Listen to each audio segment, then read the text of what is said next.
Hi, welcome to Serin's kitchen. இன்றைக்கி நம்ம கிச்சனில் பண்ண போகிற ரெசிபி வந்து சைடிஷ் ரெசிபி தான். எல்லாருக்குமே ரொம்ப பிடிச்ச, அதே சமயம் விரும்பி சாப்பிடக்கூடிய ஒரு ரெசிபி முட்டை வறுவல் தான் பண்ண போகிறோம். முட்டை மிளகு வறுவல் ரொம்ப சிம்பிளான முறையில், அதே சமயம் ரொம்ப வித்தியாசமான ஒரு டேஸ்ட்டில் இருக்கக்கூடிய, எல்லாருமே இது முட்டை வறுவல் அப்படின்னாலே இந்த மாதிரி வறுவல் பண்ணு அப்படின்னு சொல்கிற மாதிரி இருக்கக்கூடிய ஒரு முட்டை வறுவல் தான் இன்றைக்கி நம்ம கிச்சனில் பண்ண போகிறோம். கடாய் வச்சுட்டு ஒரு குழிக்கரண்டி அளவுக்கு எண்ணெய் ஊற்றியிருக்கேன். அதில் கொஞ்சம் உப்பு, கொஞ்சமாக மஞ்சள் தூள் போட்டு கலந்து விட்டுட்டு முட்டையை வறுத்து எடுத்துக்கலாம். நான் வந்து 3 முட்டையை 2ஆக கட் பண்ணி எடுத்திருக்கேன்.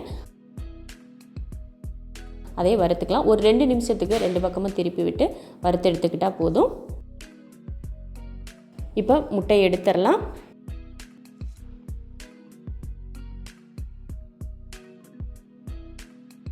அதே எண்ணெயில் 1/4 ஸ்பூன் அளவுக்கு சோம்பு, கொஞ்சம் கருவேப்பிலை, ஒரு பெரிய வெங்காயத்தை நீளவாக்கில் கட் பண்ணியிருக்கேன், அதையும் போட்டு வதக்கிக்கலாம்.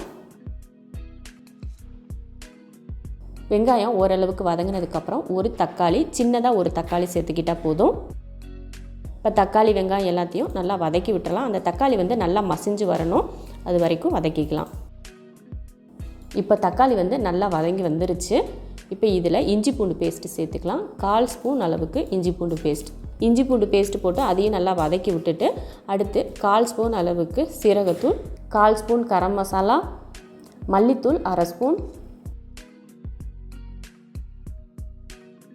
அடுத்து 1/4 ஸ்பூன் அளவுக்கு மிளகாத்தூள் நல்லா கலந்து விட்டுறலாம். மிளகுத்தூள் 1/2 ஸ்பூன் சேர்த்துக்கலாம். அதையும் சேர்த்து கலந்து விட்டதுக்கப்புறமா நம்ம கையில் ஒரு கையளவுக்கு தண்ணி ஊற்றி அதை கலந்துக்கலாம். அப்போ தான் அந்த இஞ்சி பூண்டு பேஸ்ட்டு போட்டிருக்கோம், மசாலா அந்த பச்சை வடையெல்லாம் போகிறதுக்காக கொஞ்சம் ஒரு 1/2 டம்ளர் அளவுக்கு தண்ணி சேர்த்து நல்லா வதக்கி விட்டோம்னா, நம்ம வதக்கிறப்பவே அந்த தண்ணி நல்லா வற்றிரும். ஒரு கிரேவி பக்குவத்தில் இருக்கப்போ மல்லித்தலை கருவேப்பிலை சேர்த்துடலாம். மல்லித்தலை கருவேப்பிலை சேர்த்ததுக்கப்புறம் நம்ம வறுத்தெடுத்த முட்டையும் சேர்த்துட்டு மேலே கொஞ்சம் 1/2 ஸ்பூன் அளவுக்கு மிளகுத்தூள் தூவிட்டு இப்போ கலந்து விட்டுறலாம். இந்த மாதிரி நல்லா கலந்து விட்டதுக்கப்புறம் ஒன்றா சேர்த்து வச்சுட்டு ஒரு 2 நிமிஷத்துக்கு அடுப்பை சிம்மில் வச்சு மூடி வச்சிடலாம்.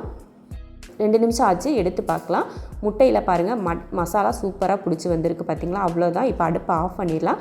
அதிக நேரம் வந்து நம்ம கிளறி விட்டுக்கிட்டே இருக்க வேண்டாம். ஏன்னா மசாலா அந்த முட்டை வந்து அந்த மஞ்சள் கருவு அதெல்லாம் தனித்தனியாக பிரிஞ்சு வந்துடும் இல்லையா, அதனால் இந்த அளவோடு நம்ம இறக்கிக்கலாம். ரொம்ப அருமையான டேஸ்ட்டில் ஒரு முட்டை வறுவல் ரெடி ஆயிடுச்சு. எல்லாத்துக்குமே பொருத்தமாக இருக்கும், சைடிஷாக வச்சுக்கிறதுக்கு. எல்லாருக்குமே ரொம்பவும் பிடிக்கும். இந்த மாதிரி ஒரு முட்டை வறுவல் பண்ணால் காரசாரமாக இருக்கும். இதே போல் செஞ்சு பார்த்துட்டு எப்படி இருக்குன்னு சொல்லிவிட்டு கமெண்ட்டில் சொல்லுங்கள்.